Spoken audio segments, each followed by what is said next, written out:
વિજેતાઓ સાથેની મુલાકાત. આપણે મળીશું વેસ્ટર્ન ડાન્સ પરફોર્મરને. આ કાર્યક્રમ પ્રસ્તુતિ તન્વી દેસાઈ, નિર્માણ સહાય મનોજ સોની અને આકાશ આથા.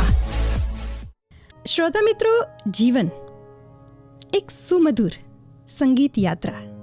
જી હા, જીવનના કણકણમાં સંગીત છે. સવારે આંખ ખોલીએ ને તો પ્રકૃતિના હરેક તત્વમાં સંગીત છે. એક નાનકડું પક્ષી ચહેકતું હોય ને કે ખળખળ વહેતું ઝરણું હોય, ઠંડો લહેરાતો પવન હોય કે પછી આંગણામાં રમતું બાળક હોય, હર પળ સંગીતની અનુભૂતિ થાય છે. જી હા, આ સંગીતને જો સમજી શકીએ તો જીવન સુરમય બને. આપણે સૌ જાણીએ છીએ કે નૃત્ય એવી પ્રસ્તુતિ છે કે જે જીવનને તાજગીથી આનંદદાયક ભરી દે છે, જીવનને સરભર કરે છે ખુશીઓથી. અને આ નૃત્યનો શોખ જેનામાં હોય એ તો જિંદગીને ખરેખર માણી જ લે છે. દોસ્તો, આજે વાત કરવી છે આપણા એવા એક dancing star, senior most, yes, આપણી ડાન્સ કોમ્પિટિશનમાં કદાચ સિનિયર પર્સન છે આ વ્યક્તિ. અને નાનપણથી તેમણે થોડા ડાન્સના પેશનને જાળવી રાખ્યું છે. નિયમિત પ્રેક્ટિસ, મેડિટેશન, રિલેક્સેશન અને પોતાની અંદરની જે ખુશી એ ડાન્સ દ્વારા વ્યક્ત કરે છે. આહા, એક આહલાદક અનુભૂતિ. આજે આપણે મળીશું આકાશવાણી પર Neelam Navani, radio dancing star, western dance 30+ કેટેગરીના પરફોર્મરને, જેણે ફર્સ્ટ રેન્ક મેળવ્યો છે. તો નીલમબેન, આકાશવાણીના સ્ટુડિયોમાં આપનું સ્વાગત છે. જી નમસ્તે. નીલમબેન, first of all congratulation. Radio dancing star 30+ કેટેગરીમાં તમારું પરફોર્મન્સ નંબર 1 રેન્ક પર આવ્યું છે. Thank you so much. અને मैम ट्रूली मैं आपको शेयर करना चाहती हूँ, आपका परफॉर्मेंस इतना ग्रेसफुल था, जो उसमें ग्रेस था, एक्सप्रेशन, हैंड मूवमेंट्स, मीन्स ऐसा लग ही नहीं रहा था कि कोई मीन्स बड़ी लेडी कर रही है. क्योंकि जीवन के कुछ स्टेजेस होते हैं ना, जैसे बच्चा है तो बहुत एंजॉय करता है डांस को, एक्सप्रेशन देता है, हाँ, जो मासूमियत उसके चेहरे पे दिखती है. फिर वो थोड़ा बड़ा होता है और उसके बाद उसके मूवमेंट्स, एक मैच्योरिटी आ जाती है उसके स्टेप्स में, राइट, अभिव्यक्ति में. लेकिन आपका जो ग्रेस था वो हर तरीके से बेहतरीन था. मीन्स बच्चे की मासूमियत भी थी, थोड़ी नटखट अदाएं भी थी, और आपके स्टेप जो थे, हाँ, मैंने हर तरीके से ऑब्जर्व किया. मैंने कहा क्या बात है, इतने वंडरफुली ये इंसान कर सकता है. उसकी आंखें जैसे बोलती है, स्मित, जो चेहरा है वो मंद मंद स्मित देता है. Ma'am, it's wonderful. इसके बारे में मैं थोड़ा बताना चाहूंगी आपको, क्योंकि ये एक गाना को आप अगर देखेंगे तो ये 91 में मूवी रिलीज हुई थी, लम्हे, श्रीदेवी की मूवी थी. और आप बिलीव नहीं करोगे, मैं 8th स्टैंडर्ड में थी और मूवी रिलीज हुई नहीं थी. उससे पहले मेरी क्लास टीचर ने आके मेरे को ये गाना सजेस्ट किया था कि नीलम, दिस इज द सॉन्ग और आपको इस पे डांस प्रिपेयर करना है एज ए ग्रुप डांस. और उसमें मैंने मेन लीड लिया था, श्रीदेवी मैं ही बनी थी. ग्रेट. तो वो 91 से लेके आज आप काउंट करो तो कितने साल हो गए. और ये एक बोलते हैं ना, एक ऐसा गाना है, हाँ, जो मेरे सामने अगर आके किसी ने बजा दिया तो बस मेरे तो पैर रुकने वाले नहीं है. तो मैम, मेरा ऑब्जर्वेशन परफेक्ट है. यस. हाँ जी, जब आप 8 साल की थी और तब आपने ये किया, और अब आप इतने बड़े हो गए, लेकिन वो मासूमियत, वो एक्सप्रेशन अभी तक है मैम, ट्रूली. और मैंने ये ऑब्जर्व किया, तभी मैं आपसे ये पूछ रही हूँ कि आपने सच में ये डांस एंजॉय किया है, कंपटीशन के हिसाब से नहीं, लेकिन आप अंदर से. आप बिलीव नहीं करोगे, ये कंपटीशन में आपकी 3 कैटेगरीज थी. हाँ. उस तीनों कैटेगरीज में सबसे छोटे वाली कैटेगरी में मेरी छोटी बेटी ने उसमें पार्टिसिपेट किया था. हाँ. अनुष्का नावानी. और सेकंड कैटेगरी में मेरी बड़ी बेटी ने भी पार्टिसिपेट किया था, करिश्मा नावानी करके. हाँ. और थर्ड कैटेगरी में इनको मैं सिखाते सिखाते थोड़ा उनको मतलब वो उनका कॉस्ट्यूम वगैरह उनको सब जैसे बताते बताते, हाँ? लास्ट डे पे आप मेरी एंट्री देखोगे शाम को, मेरे ख्याल से 8 बजे के बाद मैंने ये वीडियो भेजा होगा. हाँ? क्योंकि इसको देख के मेरे को ऐसा लगा कि व्हाई नॉट मी. अगर ये मैंने इनको सिखाया है, मतलब थोड़ा बहुत गाइडलाइन दिया है इनको, और मेरा जो इतने सालों का एक्सपीरियंस है, तो मैं क्यों नहीं ट्राई करूं. मैं 1 घंटे के लिए योगा जाती हूँ शाम को। मैं जब वहाँ से आई और ऐसे अपने दिमाग में थोड़ा सोच के ही आई थी कि चलो आज लास्ट डे है, आज मैं भी ट्राई कर ही लेती हूँ। तो मैं जस्ट एकदम से आई और मैंने अपनी बड़ी बेटी को बोला कि करिश्मा चल आज तो मेरे को भी शूट करना है, मैं जस्ट ड्रेस अपना प्रिपेयर करके और आती हूँ और तू तब तक अपना कैमरा ऑन रखना मोबाइल का। और with in half an hour, मेरे को तो लगता है आधा घंटा भी नहीं लगा होगा, सॉन्ग प्ले किया और मैंने मोरनी ही सिलेक्ट किया क्योंकि ये मेरे लिए बहुत लकी सॉन्ग रहा है। तो मैंने बोला कि नहीं मैं इसी पर ही करूंगी क्योंकि मेरे को स्टेप्स भी जैसे सॉन्ग आएगा मेरे को स्टेप्स तो आते ही जाएंगे। और आधे घंटा भी नहीं लगा मेरे को और मैंने आपको पोस्ट कर भी दिया क्योंकि लास्ट डे था और मैं उसको मिस नहीं करना चाहती थी बस। हाँ, इट्स वंडरफुल। मैम तो ये बताइए कि ये शुरुआत कहाँ से हुई, मीन्स डांस आपने सीखना कब से शुरू किया? जी पहले तो ऐसे ही शुरुआत हुई थी बचपन से लेके, जैसे फैमिलीज में छोटी बेटियां होती हैं तो जैसे अपन घर में कोई गेस्ट आता है तो कैसे बोलते हैं कि चलो आपको ये सॉन्ग पे डांस आता है ना, चलो आप करके बताओ। तो मैं और मेरी सिस्टर की दोनों की जोड़ी होती थी, वो सिर्फ मेरे से 1 साल बड़ी है। तो हम दोनों साथ में डांस किया करते थे हमेशा। फिर जैसे जैसे स्कूल लाइफ आई फिर उसमें फंक्शंस किए, फिर जैसे जैसे बड़े हुए तो फिर हमारे स्कूल के तरफ से था कि क्लासिकल डांस थोड़ा बहुत बेसिक्स जो रहते हैं तो वो कथक मेरा सीखा हुआ है। तो एक होता है ना क्लासिकल में अगर आप एक बार गए तो फिर उसके जो रिदम में और उसमें अगर आप एक बार उसका सीख लिया आपने तो फिर आपको अपना लाइफ टाइम में कभी प्रॉब्लम नहीं आएगी। तो वो मेरा कथक का बेसिक्स पूरा सीखा हुआ है। अच्छा, वाओ, इट्स वंडरफुल। और वो जो आपका जो पैशन है वो अब तक आपने संभाल के रखा है, आपको कोई करियर नहीं बनानी है उसमें, लेकिन आप अपनी खुशी के लिए ये डांस कर रहे हैं। खुशी, जी बिल्कुल, खुशी के लिए बिल्कुल। एक रहता है ना लाइफ में, चलो ठीक है बाकी सब तो अपने को एक लेडी के लिए रहता है कि चलो शादी है, बच्चे हैं, घर है, परिवार है, लेकिन एक जो अपनी जो एक इच्छा रहती है अपने मन की उसको करने नहीं देना चाहिए। वंडरफुल। थोड़े टाइम के लिए थोड़ा अपन ने उसको साइड में रख दिया, वो कॉम्प्रोमाइज अपन को तो करना आता ही है बिल्कुल। लेकिन जब वो टाइम है तो उसको छुपा के नहीं रखना चाहिए। You are an inspirational person. आपने बेटियों को तैयार किया और फिर खुद भी तैयार हुई, इट्स वंडरफुल। मैम आपसे बहुत सारी बातें करनी है, बहुत सारी चीजें जाननी है कि इतना अच्छा फिटनेस आपने कैसे संभाला, लेकिन उससे पहले सुनते हैं आपकी पसंद का एक गाना। तो मैम कोई गाना बताइए जो आपको बहुत अच्छा लगता हो। मेरा और मेरे हस्बैंड का दोनों का बहुत फेवरेट गाना है चुरा लिया है तुमने।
सजाऊंगा लुट कर भी तेरे बदन की डाली को, लहू जिगर का दूंगा हंसी लबों की लाली को।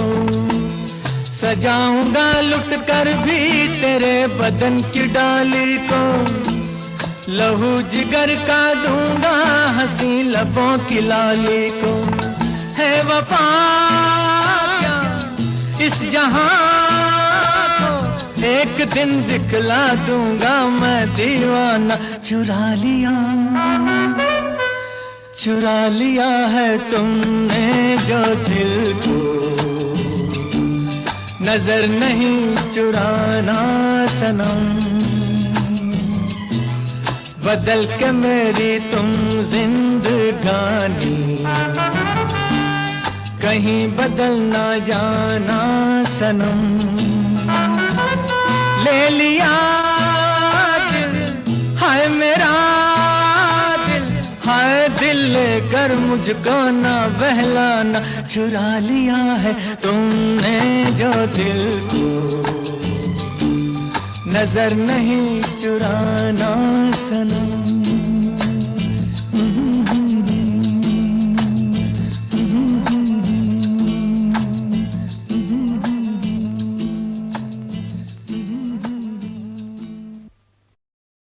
દોસ્તો, આપણે વાત કરી રહ્યા છીએ નીલમબેન, radio dancing star winner western dance category, અને તેમનું જીવન છે એ સાચે એક ઇન્સ્પિરેશન છે.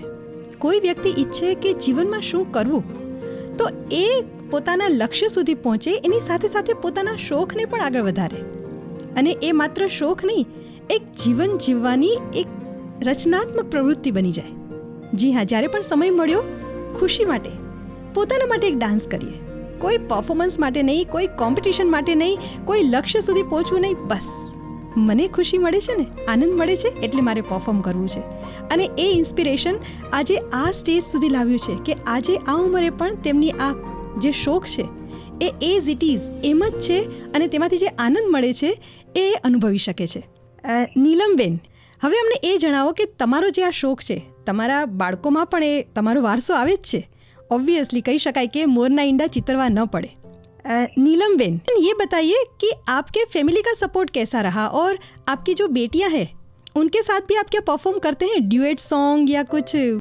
बिल्कुल, फैमिली का सपोर्ट तो जैसे एक है कि पहला जो 20-25 साल तक जिंदगी थी वो मायके में थी, तो उसमें सपोर्ट था, ऐसे कुछ ऐसा नहीं था.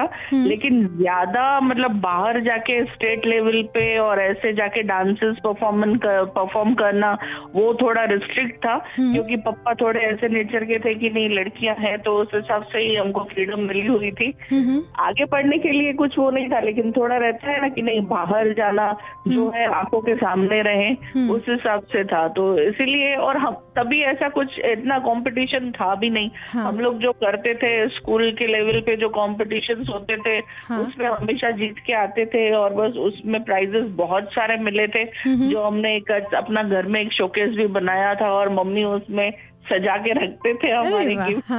तो एक था. और बाकी शादी के बाद तो एक ऐसा होता है कि मतलब डांस का शौकीन तो सब है हमारे घर में, मेरे हस्बैंड से लेके मेरे ससुर तक, और बच्चे तो जैसे हैं ही हैं, उनको तो सिखाया है. तो फैमिली सपोर्ट तो फुल है आज तक. वंडरफुल. तो मैम, आपका रूटीन क्या रहता है? मीन्स इतना फिटनेस संभालना, मीन्स इस एज में इतनी सारी रिस्पॉन्सिबिलिटी के साथ, तो एक फिटनेस संभालना तो एक्चुअली मैं देखा जाए तो मेरा वेट तो एक्चुअली ओवर वेट है, लेकिन फिर भी एक फ्लेक्सिबिलिटी बॉडी में आप बोल सकते हो कि है जी. फ्लेक्सिबिलिटी की वजह से बचपन से ही शायद है, इतना डांस में इतना आगे है शायद. और 1 घंटा मैं अपने लिए योगा और मेडिटेशन के लिए जरूर निकालती हूँ. घर में एक हाउसवाइफ हूँ इसीलिए टाइम नहीं निकाल पाती, लेकिन शाम के 1 घंटे के लिए बाय वॉक हम लोग जाते हैं, थोड़ा ही दूर है, वहाँ पे हम लोग जैसे प्राणायाम हो गया और थोड़ा बहुत अपना ये एक्सरसाइज वगैरह हो गई, तो उसके लिए 1 घंटा जरूर निकालती हूँ, क्योंकि 1 घंटा अपने लिए निकालना बहुत जरूरी है आजकल के जमाने में. वरना सोशल लाइफ तो देखो कुछ रही नहीं है. एक है कि घर में है फैमिली लाइफ, जैसे आपने पूछा रूटीन मेरा, तो रूटीन तो ऐसा ही रहता है जैसे दोनों बच्चे स्कूल गोइंग है, तो उनके लिए पहले खाना बनाना, फिर हस्बैंड है वो जॉब पे जाते हैं तो उनके लिए टिफिन बनाना, फिर घर में है सीनियर सिटीजन्स तो उनके साथ रहना, फिर पूरा दिन बच्चों के हिसाब से, ट्यूशंस के हिसाब से, उनकी स्टडीज के हिसाब से, तो सुबह से लेकर रात तो हमारी ऐसे ही हो जाती है। तो उसमें से 1 घंटा निकाल के हम लोग अपने लिए लगता है कि चलो ठीक है थोड़ा जी लिया 1 घंटा। तो एक रिलैक्सेशन मेडिटेशन के हिसाब से आप डांस को ले रहे हैं और आपकी फिटनेस मेंटेन कर रहे हैं। It's wonderful. मैम, डांस से आपकी लाइफ में क्या चेंजेस आपने फील किए? हाँ, चेंजेस के हिसाब से मैं बोल सकती हूँ कि स्कूल में जैसे हम लोग थे तो स्कूल में तो आपको पता है कि कितने क्लास में बच्चे रहते हैं, और पढ़ाई के मामले में भी हम लोग आप बोल सकते हो कि ऑलराउंडर ही थे, लेकिन इतने स्टूडियस नहीं थे कि भाई चलो इसका तो फर्स्ट रैंक आता है, मतलब मेरे को मतलब टीचर ऐसे पहचानती है। पढ़ाई के हिसाब से नहीं, लेकिन डांस के हिसाब से मैं आज भी श्योर हूँ कि मेरी जो टीचर्स रही है, आज तो वो रिटायर हो चुकी हैं मोस्टली सब, लेकिन आज भी अगर उनके सामने अगर नाम लिया जाएगा नीलम रहवानी करके, तो उनको एकदम से याद आ जाएगा कि यस वो तो बहुत अच्छा डांस करती थी। ये लाइन तो उनके मुंह में जरूर आएगी आज तक। जी जी, वो एक पहचान मिली, एक खुशी जो हमने फील की, कि मैं सक्सेसफुली ये बहुत अच्छे से कर सकती हूँ। It's wonderful. मैम, जब आपने डांस सीखा और आज की जनरेशन जो डांस कर रही है, रियलिटी शोज वगैरह आप देखते हैं, तो उन दोनों में क्या डिफरेंस लगता है आपको? डिफरेंस देखो, मैंने वही जो नोटिस किया है इतने सालों में, अगर मैं अपना टाइम देखूं तो 90s का और अभी जो है 21 आ गया है, तो डिफरेंस मेरे को बस यही लगता है, जो हमने बेसिक जैसे डांस किया था तो कहीं कहीं पढ़ा था या कहीं कहीं से सुना था कि एक डांस का जो आप मीनिंग निकालोगे ना, उसका मीनिंग होता है कि आप जो शब्दों से नहीं कह सकते सामने वाले को, जैसे एक होता है कि आपको कुछ कहना है, किसी से कुछ इजहार करना है, जो आप शब्दों से नहीं कह पा रहे हो, आप अपने डांसिंग स्टेप से आप उनको कह दीजिए, कह डालिए, तो वो होता है एक डांस का डेफिनेशन। लेकिन आजकल के जो रियलिटी शोज हैं, और तो उनको कोई भी परफॉर्मेंस ले लो किसी भी शो की, तो मुझे क्या कहूँ, बोलना नहीं चाहिए, लेकिन वो डांस कम और सर्कस का शो ज्यादा लगता है। एग्जैक्टली, फिटनेस एक्सरसाइज लगती है ज्यादातर। करते हैं एक दूसरे को उठाना, बैठना, और उस हिसाब से कहीं कहीं क्लासिकल अगर आप बेस देखोगे तो वो वंडरफुल होती है डांसेस, क्लासिकल बेस हो, लेकिन फिर ये जो वेस्टर्न टाइप का जो आ गया है ना, उसमें मतलब वो रियलिटी कम लगती है, थोड़ा टेक्निक ज्यादा आ गई है, जैसे ऐसे लगता है मेरे को। बाकी जमाना है तो उसके हिसाब से तो चलना ही पड़ता है, कंपटीशन इतना ज्यादा आ गया है कि आप वो पुराने स्टाइल से नहीं चल सकते।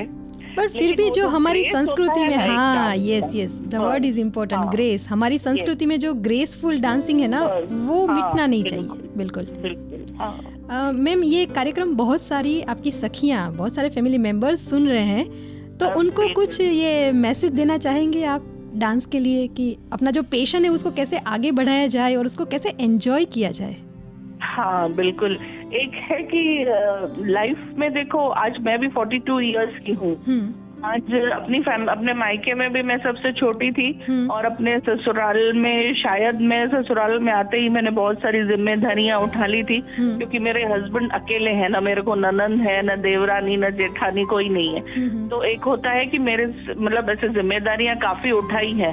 तो इन 42 इयर्स में मैंने कई सारे स्टेजेस देखे हैं, हंसी के, गम के, खुशी के, दुख के। तो उस हिसाब से ऐसे मतलब कोई मतलब किसी पे मैं जाऊं तो मेंटालिटी ऐसी होती है कि ऐसे लगता है कि जिंदगी से हार से जाते हैं, मतलब ऐसे मायूस हो जाना, मतलब अब क्या है, अब तो मेरी यही लाइफ है, अब तो आगे कुछ होने वाला नहीं है। तो एक होता है ना, वो मैंने अपना जो है वो माइंड डाइवर्ट करके रखा है कि नहीं, ऐसा नहीं है। देखो, रात तो रोज होनी है, लेकिन सुबह भी जरूर होनी है उसकी। तो अपनी लाइफ में बस ये मोटो रखना है कि जो भी दुख आता है, जो भी कुछ होता है, सर्कमस्टेंसेस जो हमको पसंद नहीं है, वो एक हमेशा के लिए नहीं है। हाँ। वो थोड़ा टाइम पीरियड के लिए ही आते हैं, लेकिन अगेन हमको उसमें से ओवरकम होना है। और मेन जो हमारे दिल को जो चीज अच्छी लगती है, हाँ। अगर आप घर पे अकेले भी हो, जैसे आपका मन बहुत खराब हो जाता है, हाँ। खराब हो जाता है, तो इसका मतलब ये नहीं है कि मैं कोने में जाके बैठूं और सबको बोलूं कि no I am not in a good mood today, please. आपको एंजॉय करना बहुत जरूरी है। शायद यही चीज है जो 42 इयर्स के बाद भी मेरे फेस पे शायद दिख रही है कि अपने आप को हमेशा हर सिचुएशन में खुश रखना चाहिए बस। बिल्कुल, बहुत बड़ी बात कह दी आपने कि खुशी हमारे अंदर ही है। हाँ, फिजिकल चेंजेस होंगे, सोशल चेंजेस भी होते हैं, फैमिली में हर चीज ऐसी हम एक्सपेक्ट करते हैं वैसा नहीं होता। नहीं, सबके अलग अलग पर्सनालिटी है, अपने टेंशन से, थॉट्स से, तो उसमें कैसे एडजस्ट होना, थोड़ा पॉजिटिव बनना है, लाइफ को मीन्स खुशियों से भरनी है, तो वो हमारे हाथ में है।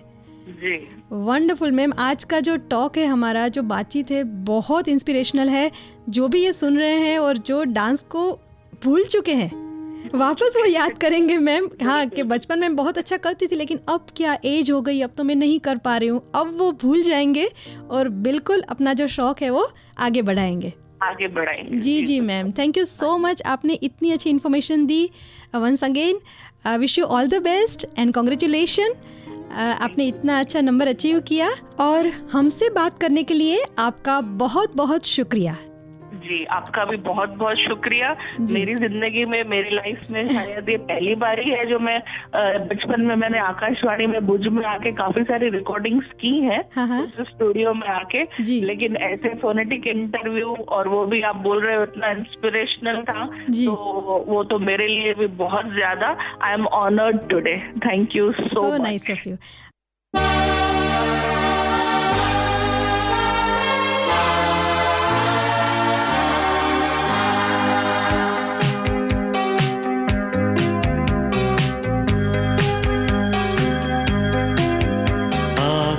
जाते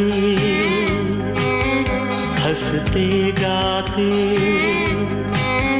सोचा था मैंने मन में कई बार, वो पहली नजर हल्का सा असर करता है, क्यों इस दिल को बेकरार। रुक के चलना, चल के रुकना, ना जाने तुम्हें है किसका इंतजार। तेरा वो यकीन कहे मैं तो नहीं, लगता है यही क्यों मुझको बार बार। यही सच है शायद मैंने प्यार किया, हाँ तुमसे मैंने प्यार किया।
यही सच है शायद मैंने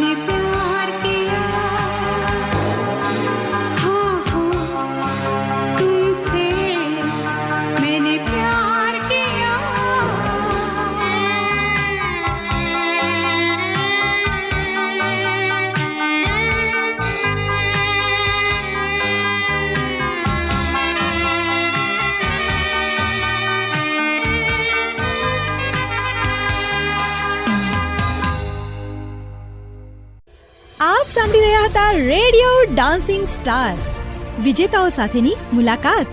કાર્યક્રમ પ્રસ્તુતિ તન્વી દેસાઈ, નિર્માણ સહાય મનોજ સોની અને આકાશ આથા.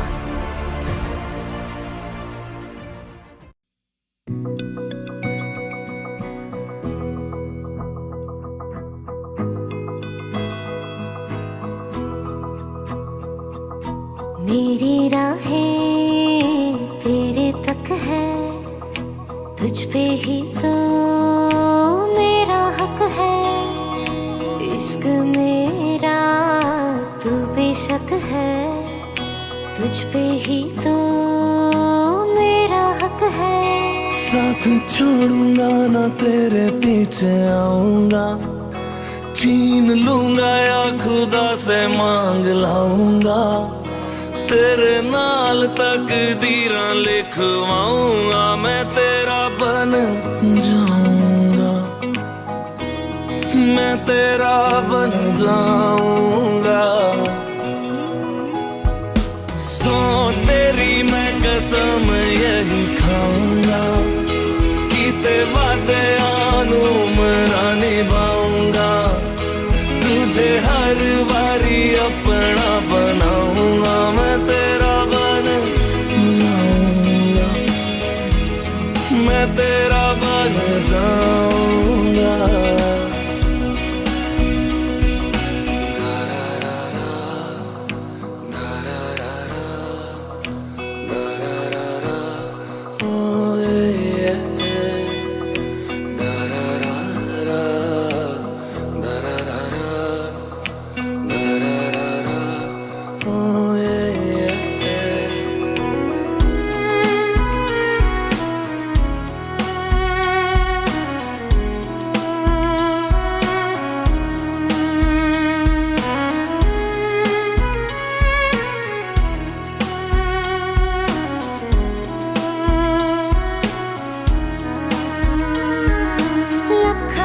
जुदा मैं हुई तेरे खातिर, तू ही मंजिल दिल तेरा मुसाफिर.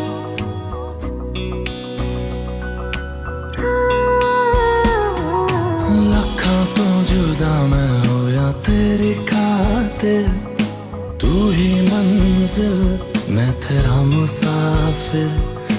रब नू बोला बैठा तेरे करके, मैं हो गया काफिर. तेरे लिए मैं जहां से टकराऊंगा, सब कुछ खो के तुझको ही पाऊंगा. दिल बन के मैं दिल धड़काऊंगा, मैं तेरा बन जाऊंगा, मैं तेरा बन जाऊंगा. सो तेरी मैं कसम यही खाऊंगा, कीते वादे आनू मरा निभाऊंगा. तुझे हर बारी अपना बनाऊंगा, मैं तेरा बन जाऊंगा, मैं तेरा बन जाऊंगा. मेरी राहें तेरे तक है, तुझ पे ही तो मेरा हक है. इश्क मेरा तू बेशक है,